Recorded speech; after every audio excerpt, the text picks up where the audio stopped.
did not disagree. There was still one personality who did not agree with all others.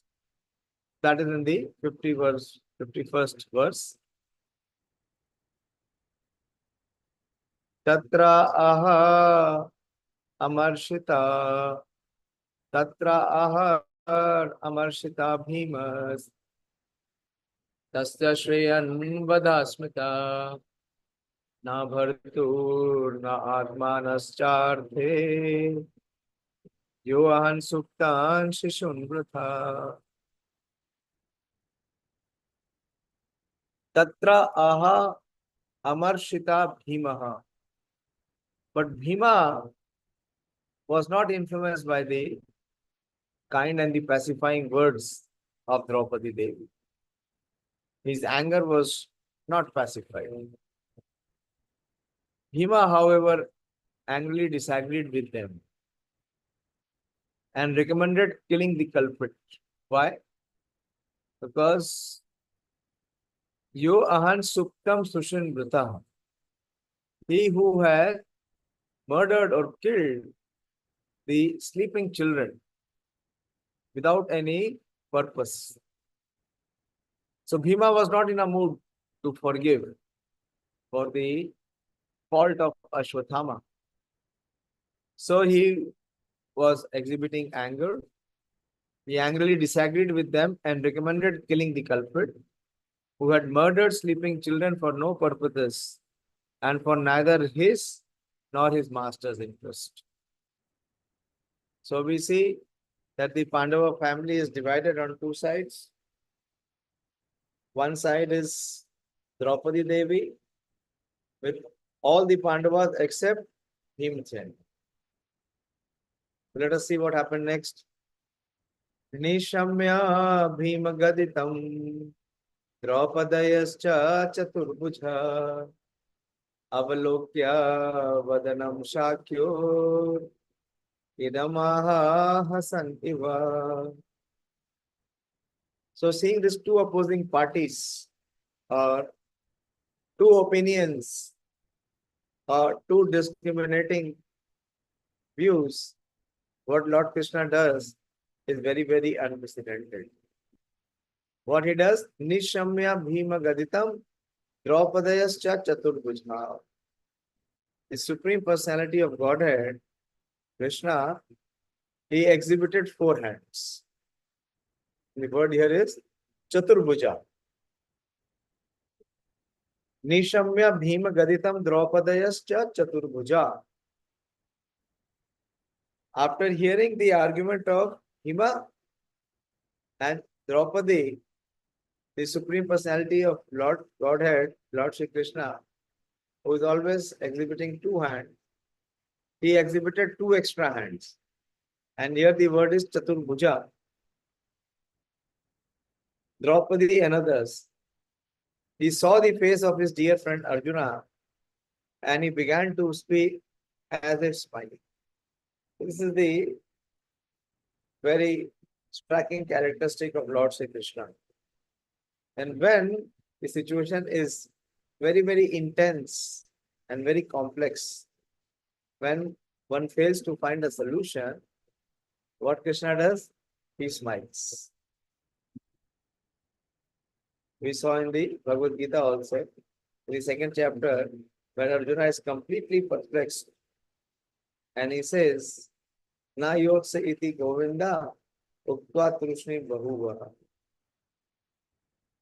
Then Krishna smiles.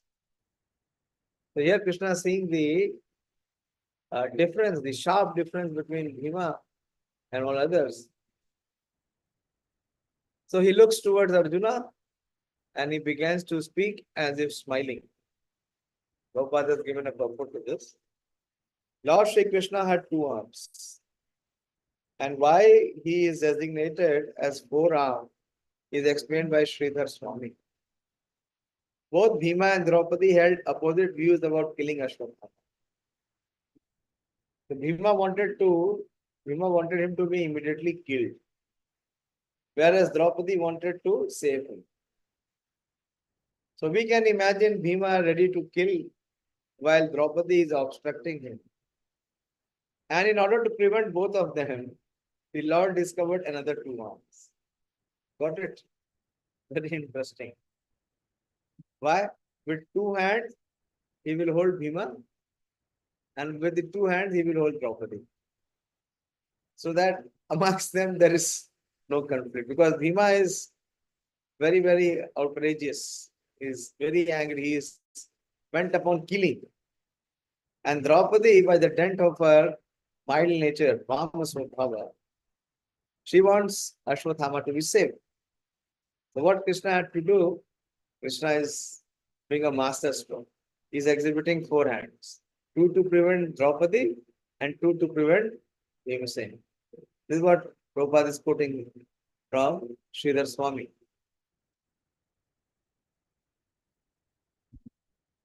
And in order to prevent both of them, the Lord discovered another two arms. Originally, the primeval Lord Shri Krishna displays only two arms. But in his Narayan feature, he exhibits four. In his Narayan feature, he resides with his devotees in the Vaikuntha planet. While in his original Shri Krishna feature, he resides in the Krishnalok planet, far, far above the Vaikuntha planet in the spiritual sky. Interestingly, today morning, we had a very, very special class by His Holiness Loknath Swami Maharaj. And contrary to what Maharaj does, he showed us a presentation today. The super excellence of the Gaudiya Vaishnava Parampara.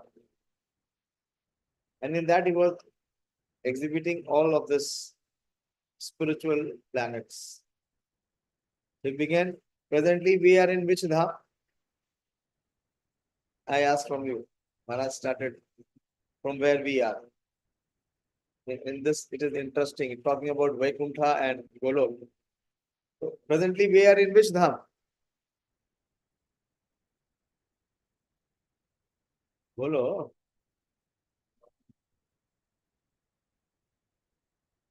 And presently where are we? So the bhutal earthly planet. Earthly planet. This is called Devi Dham. This is called Devi Dham. This is called the Dham of Durga Devi. Then, if you go ahead, you elevate, then you go to which Dham? What is the hierarchy? From Devi Dham, you elevate where? Yes, Sonika? Prabhuji, heavenly planets. Which planet? Heavenly planets, Prabhuji. No, if you go out of this material world, you go to Mahesh Dham. Brahmaj. Mahesh Dham. Mahesh Dham. And if you further elevate, where you go?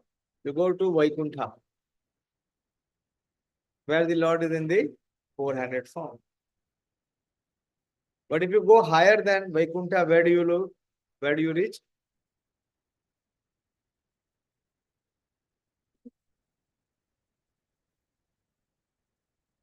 Yes, Sonika? Prabhuji, Dwarka and Mathura. Saket. First comes Saket. Devi Dham, Mahesh Dham, then you go to Vaikuntha, then to Saket. Then further,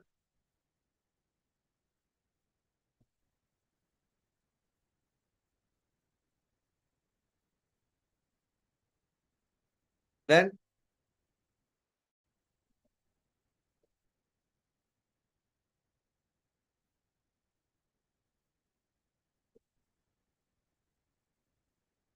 yes, there she.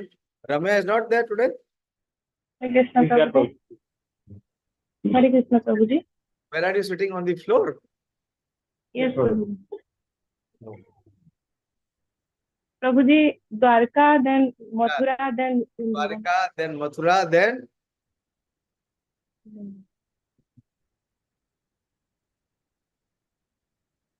then Gokul or Golok. And Golok also has two divisions. What are the two divisions? Gokul and it has Shweta Devi.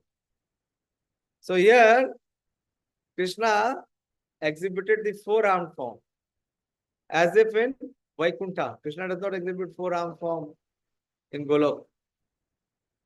The Prabhupada is mentioning here that in his Narayan feature he exhibits four. In his Narayan feature he resides with his devotees in the Vaikuntha planets. While in his original Sri Krishna feature he resides in the Krishnalok planet far, far above the Vaikuntha planet in the scriptural sky. Because in between there are so many other destinations. Therefore, if Sri Krishna is called Chaturbhuja, there is no contradiction. If need be, he can display hundreds of them, as he exhibited in his Vishwarup shown to Arjuna. Therefore, one who can display hundreds and thousands of arms can also manifest four whenever needed. When Arjuna was perplexed about what to do with Ashwathama, so now Arjuna finds himself in a very, very difficult situation. Lord Krishna, as the very dear friend of Arjuna, voluntarily took up the matter just to make a solution. And he was smiling also. So Krishna is thoroughly enjoying this situation, where the Pandavas are having difference of opinion. And he exhibits the four-handed form just to stop both the opposing Draupadi and Bhīma. Okay, let's go further. Very interesting. Shri Bhagavan Uvacha Brahmabandhu Nahantavya Atatai Vardharana Mayo eva bhayam amnatam Paripapya Anushasanam Guru Prati Shrutam Satyam Yattat Santa Vyata Priyam Priyam Cha Bhimasenasya Panchalya Mahyam Evacha. So Krishna, the personality of Godhead, Shri Krishna said, a friend of a Brahmana is not to be killed. This is the first verdict or principle which Krishna concludes in this episode. But if he is an aggressor, he must be killed. So Krishna is giving both the statements together. That if he is a Brahma Bandhu, as the verse is saying, Brahma Bandhur na hantavya, he should not be killed. But atataya vardhana, that if he is a atatai, he must be killed. All these rulings are there in the scriptures, and you should act accordingly. Whom is he addressing? Whom is Krishna addressing?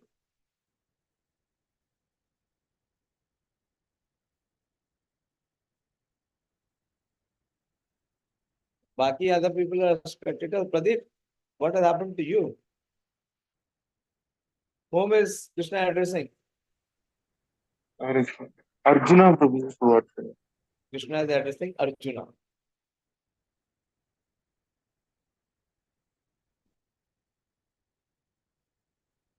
So you should act accordingly. Then Krishna puts another condition. He says you have to fulfill your promise to your wife. What was the promise made by Arjuna to Draupadi? What was the promise?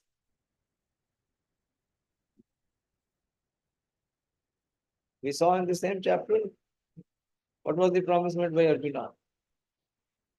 And you must also act to the satisfaction of Bhīma. So you have to fulfill the promise you made to Draupadi. And at the same time, you must also act for the satisfaction of Bhīma. And Krishna says, and me. So at the same time, you have to fulfill the vow. You have to satisfy Draupadi. You have to also satisfy Bhīma. And of course, you have to satisfy me. And both are having difference of opinion. Serious difference. Arjuna was perplexed because Ashwathama was to be killed as well as spared. So Krishna gave equivocal instructions. Equivocal instructions. So he had to be killed as well as spared, according to different scriptures cited by different persons. As a Brahmabandhu or a birthless son of a Brahmana, Ashwathama was not to be killed. But he was at the same time an aggressor also. And according to the rulings of Manu, an aggressor, even though he may be a Brahmana, and what to speak of an unworthy son of a Brahmana, is to be killed. Dronacharya was certainly a Brahmana in a true sense of the term. But because he stood in the battlefield, he was killed. But although Ashwathama was an aggressor, he stood without any fighting weapons. The ruling is that an aggressor, when he is without weapon or chariot, cannot be killed. It's another twist. Even for the aggressor, it is said now that when he is without weapon or chariot, he cannot be killed. All these were certain perplexities. Besides it, Arjuna had to keep the promise he made before Draupadi just to pacify her. And he also had to satisfy both Bhīma and Krishna, who advised killing him. This dilemma was present before Arjuna, and the solution was awarded by Krishna. What is the solution? Suta uvacha Arjuna sahasagnaya harer hardam athasana manim jahra murdhanyam vijasya saha murdhajam. Suta Goswami said, just then Arjuna could understand the motive of the Lord by his equivocal orders. This is what Arjuna keeps receiving from Krishna. That Krishna does not give unequivocal orders. He gives equivocal orders. What was the equivocal order given by Krishna? Who will explain? Why is this order equivocal? Not unequivocal. You understand what is the difference between equivocal and unequivocal? Ravindra Prabhu? Equivocal का मतलब है दो परस्पर विरोधी, और unequivocal का मतलब है स्पष्ट. तो यहाँ पे भगवान ने अर्जुन को क्या कहा?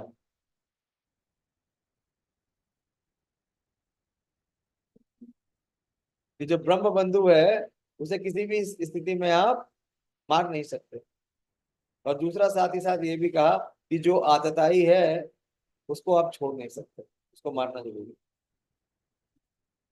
तो क्या हो गया? ये विरोधाभास है, इक्विवोकल. जब भगवान ने दूसरा चैप्टर बोल दिया और तीसरा चैप्टर शुरू हो रहा था, तो अर्जुन ने भगवान से यही कहा, ये आप मुझे शब्द जाल में कहाँ फंस रहे हो? My intelligence is bewildered by your equivocal instructions. व्यामिश्रेणेव वाक्येन बुद्धि मोयसीव मे. There, Arjuna's intelligence is bewildered. Third chapter, second verse.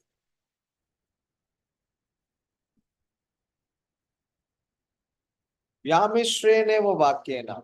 This is equivocal instructions. But here we will see Arjuna has matured. Although Krishna is giving equivocal instructions, but Arjuna will not fall into illusion. So what Arjuna does?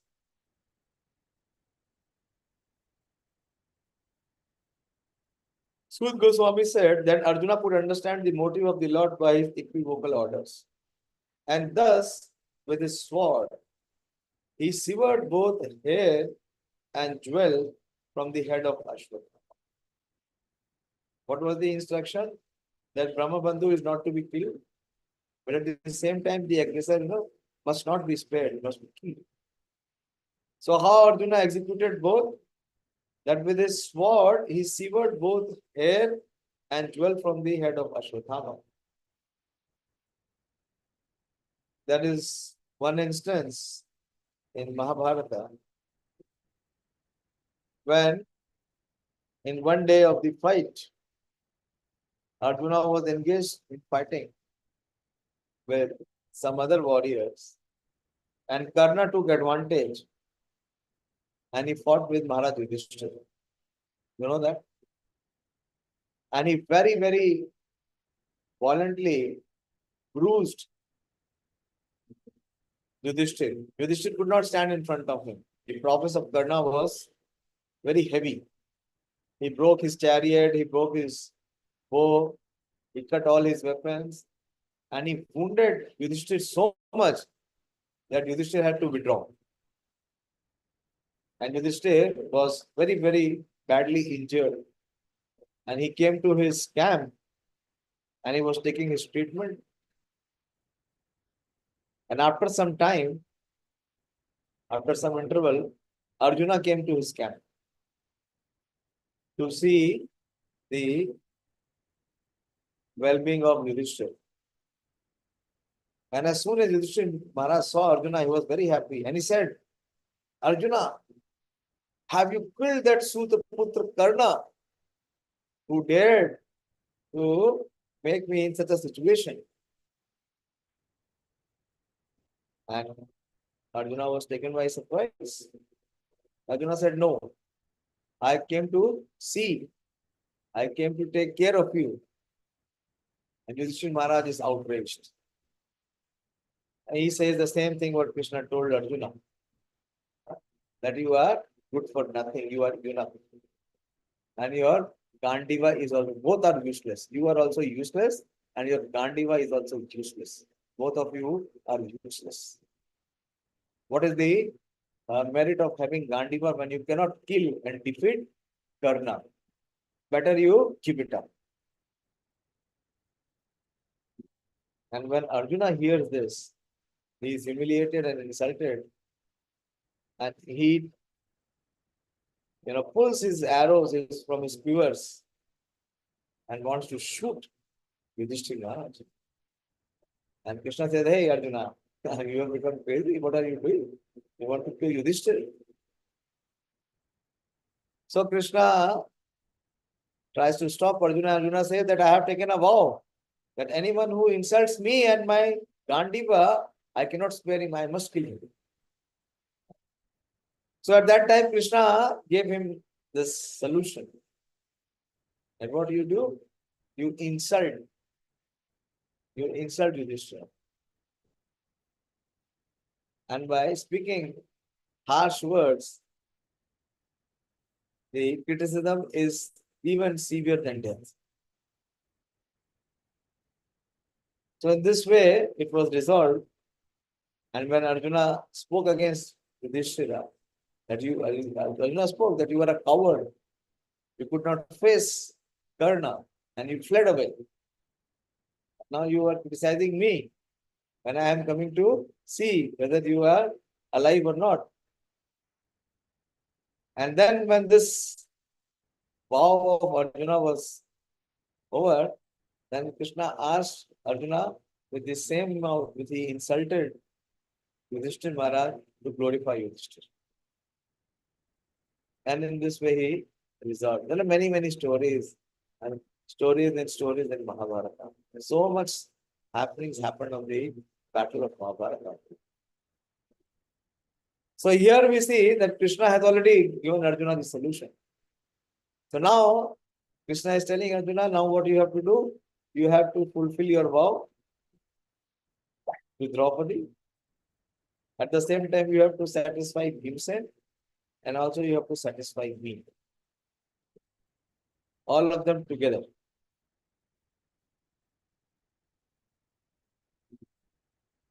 The contradictory orders of different persons are impossible to carry out. Prabhupada is so practical. That is why it is very difficult to work with two authorities. Life is very difficult. Why? Because you may find yourself in a situation when the instructions are not unequivocal.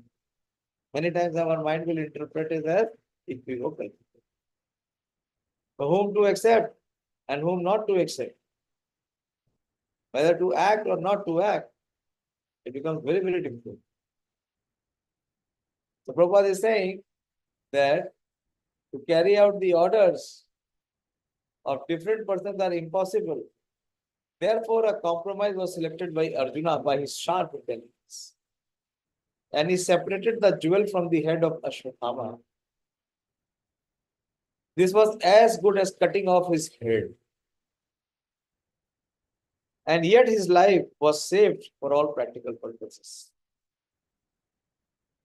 Here Ashwatthama is indicated as twice born. Certainly he was twice born. But he fell down from his position and therefore he was properly punished.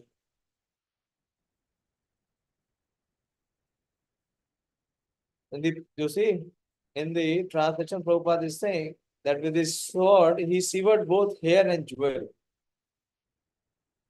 Manim jahara murdhanya. Manim is the jewel.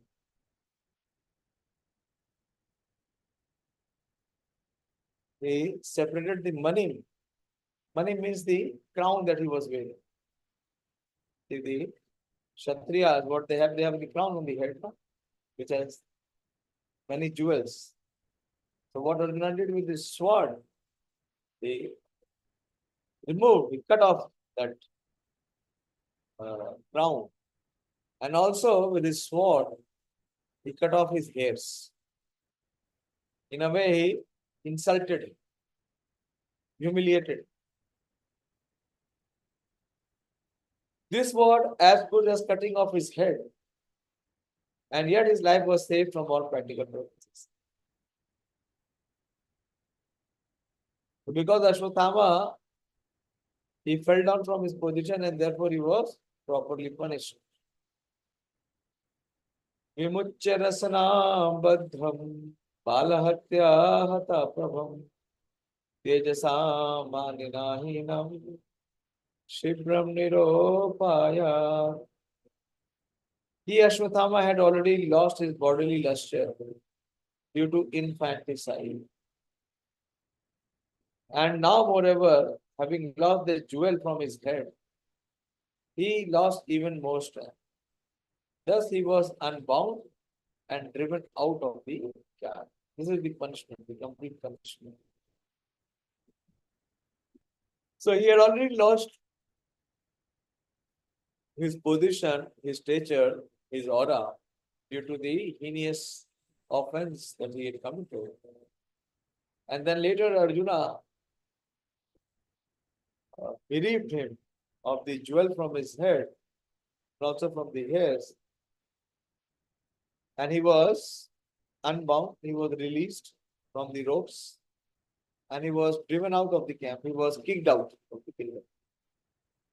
Thus, being insulted and humiliated, Ashwatthama was simultaneously killed, and not killed by the intelligence of Lord Krishna and Arjuna.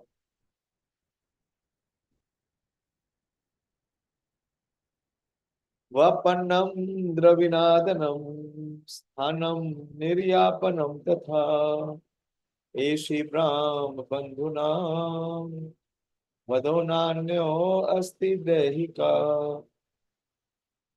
Cutting the hair from his head, depriving him of his wealth, and driving him from his residence are the prescribed punishments for the relative of Brahmanas.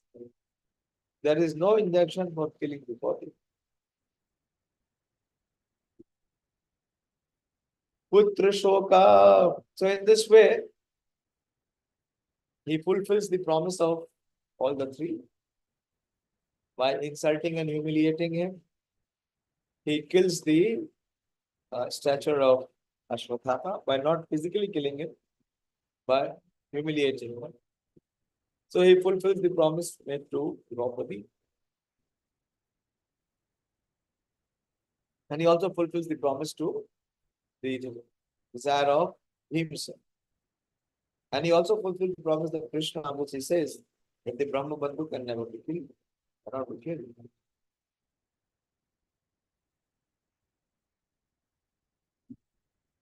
Thereafter, the sons of Pandu and Draupadi, overwhelmed with grief, perform the proper rituals for the dead bodies of their relatives. Thus end the Bhakti Vedanta purports to the first canto, 7th chapter of Śrīmad-Bhāgavatam, entitled The Son of Drona Punished. So in this way we see how Arjuna very intelligently punishes the son of Drona, who committed such abominable act of killing the infants while they were asleep. Hare Krishna. So we've covered this chapter, Hare Krishna's grace. And I'll begin the next chapter, which is very, very beautiful chapter, which is the chapter of prayers of Kunti Devi. This is a chapter to memorize the verses. We should all memorize this. This should be our prayers. See, this is the first section of prayers which is coming in Śrīmad-Bhāgavatam. Bhagavatam is full of prayers of exalted personalities. And most of the prayers are worth memorizing, revising, and repeating in front of the Lord, and with the passage of Krishna consciousness, realizing the heartfelt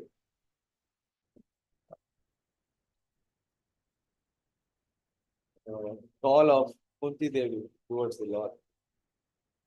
I'll stop here. From your side, any contributions, discussion, question? So please open up. Debashish प्रभु सुन रहे हो?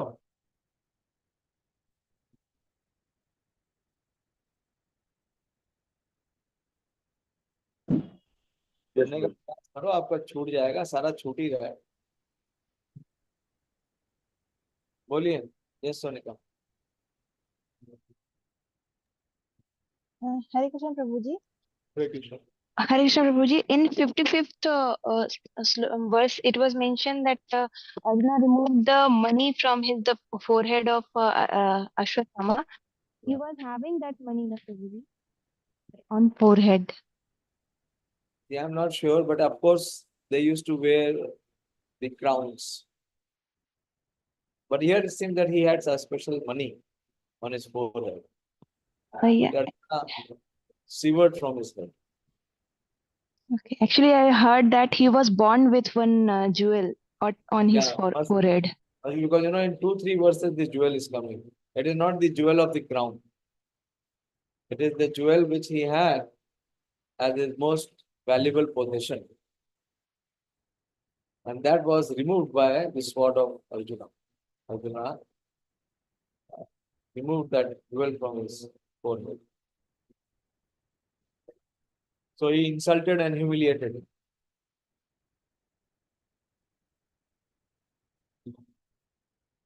Okay. Good point. Thank you.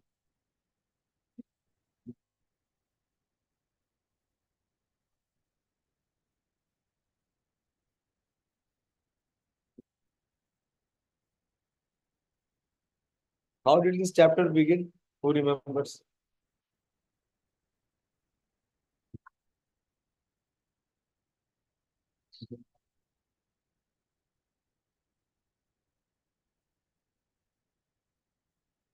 Only Sonika remembers. Others are not hearing. But they are hearing with disinterest. No interest. Priyanka, how did this chapter begin? Hare Krishna Prabhuji. The chapter begins by the question of Sonak Rishi. Yeah. That after departure of Narad Muni, what did Vyasadeva do? Very good. Thank you. And Ramya, what did Vyasadeva do?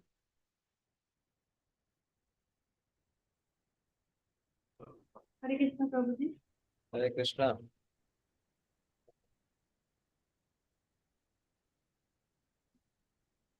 प्रभुजी मैं सुन नहीं पाई. Sorry? प्रभुजी सुन नहीं पाई आप. What did Vyasadeva do? This is how the chapter begins. Shaunak Rishi inquired from Sudha Goswami that after Narad Muni gave instructions and he departed, what did Vyasadeva do?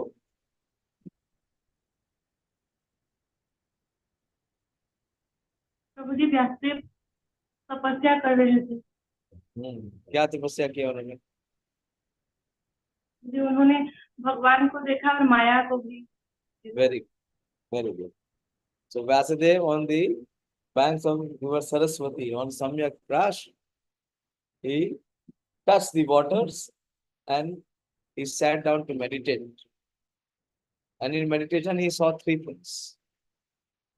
What are the three things? Manoram Prabhu. Let us review this chapter.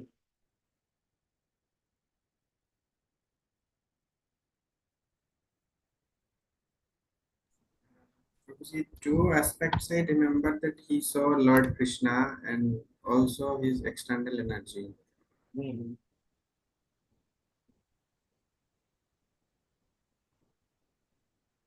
Third is the most important aspect.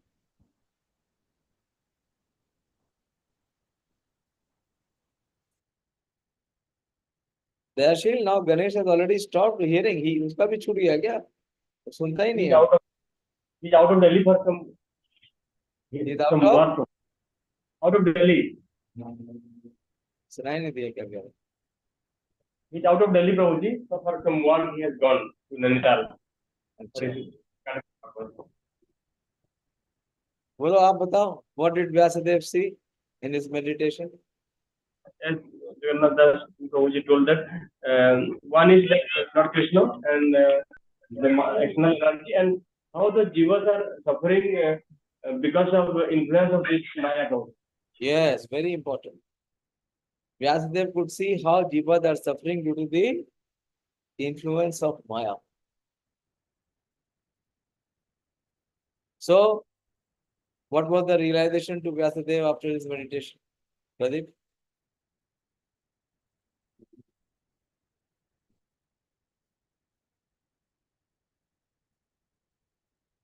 What realization?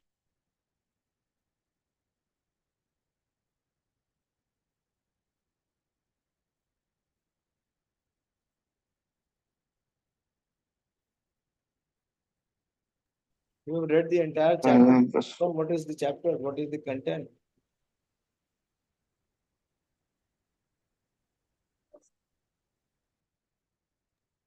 Loving devotion, service toward the Supreme Lord, and how to come out from the lamentation, illusion, and fearfulness. Okay. Yeah. Anartha upsamam shakshat bhakti yogam adosha. The jivas can be directly mitigated. The sufferings of the jivas can be directly mitigated by rendering bhakti yoga, devotional service unto the Supreme Lord. And he says, Loka sya jananto vidvans. But mass of men do not know this process. So he gave Śrīmad-Bhāgavatam. He gave the gift of Śrīmad-Bhāgavatam. And with the gift of Śrīmad-Bhāgavatam, Bhakti Rutpadete Pumsa Shoka Moha Bhayapa. That one is able to invoke the spirit of loving devotional service, the heart to serve the Lord, and he is free from both Shoka, Moha, and Bhaya. Okay, so I'll stop here. Thank you very much. Please keep revising. Try to give at least some 10-15 minutes in a day. If you even devote 10 minutes every day, it is sufficient to keep you on track and keep this message of Śrīmad-Bhāgavatam in your heart. Śrīmad-Bhāgavatam ki jai. Prabhupada ki jai. Nidai Gaur Prabhupada.